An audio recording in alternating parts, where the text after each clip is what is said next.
Well, last week we learned that unemployment rate dropped from 7.5% to 6.8% in August, and it left many economists surprised and scratching their heads. But what exactly does it mean? Are we out of the woods? Not really. According to job hunting expert Renata Bernarde, we have a long way to go to get back to employment levels that we had at the start of the year. Renata joins us now.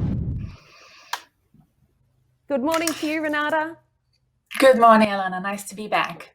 Look, lovely to have you here. It has been a really strange couple of weeks, I guess, on the economy side of things. Tell us a little bit more about what happened with these figures.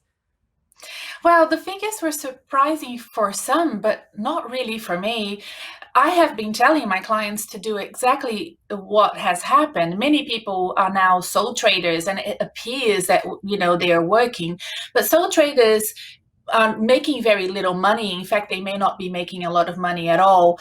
And since the beginning of COVID, since March, a lot of people have had the wages cut. So they may be showing as employed, but they are actually doing part-time work and have had their hours reduced.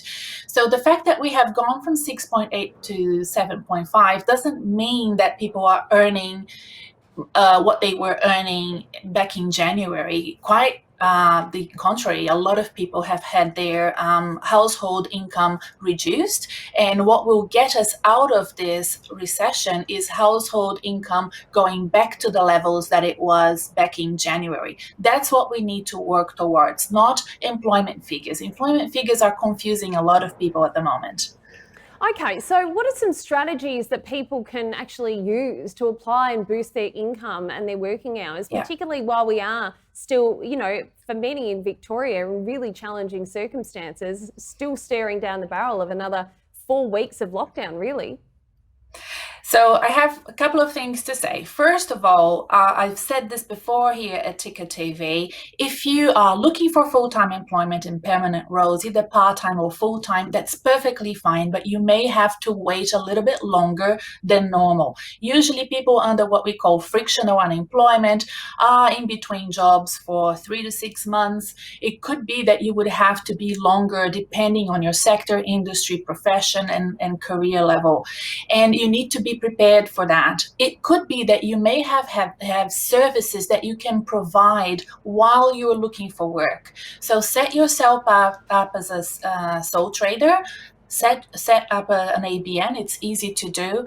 If you have services that you can provide in the short term for people within your network. So, are you an accountant and can you do bookkeeping? Anything that you can do to earn a little bit more income than you are right now could be helpful for you in terms of paying your bills.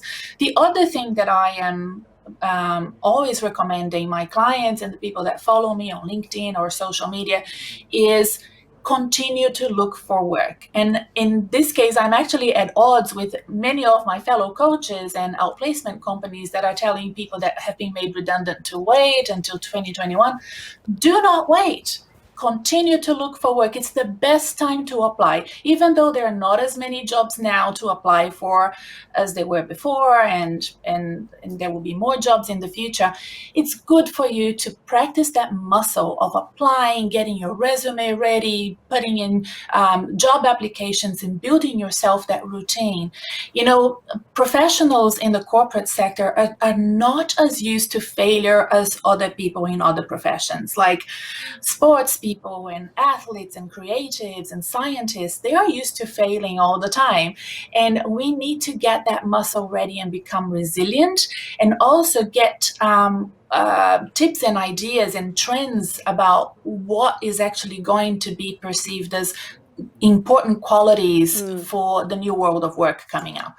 Yeah, absolutely. I think you're spot on there, and we need to stay on the front foot with this. Look, if people want to listen to the Job Hunting podcast or find you, how can they do that?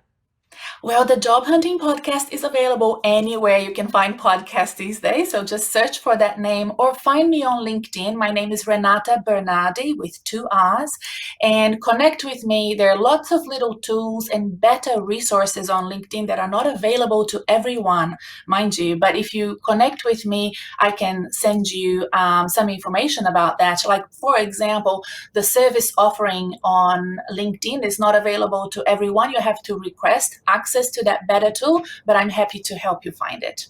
Oh, thanks for joining us, Renata. Always a wealth of knowledge in this space. See you next time. See you. Thanks, Alana.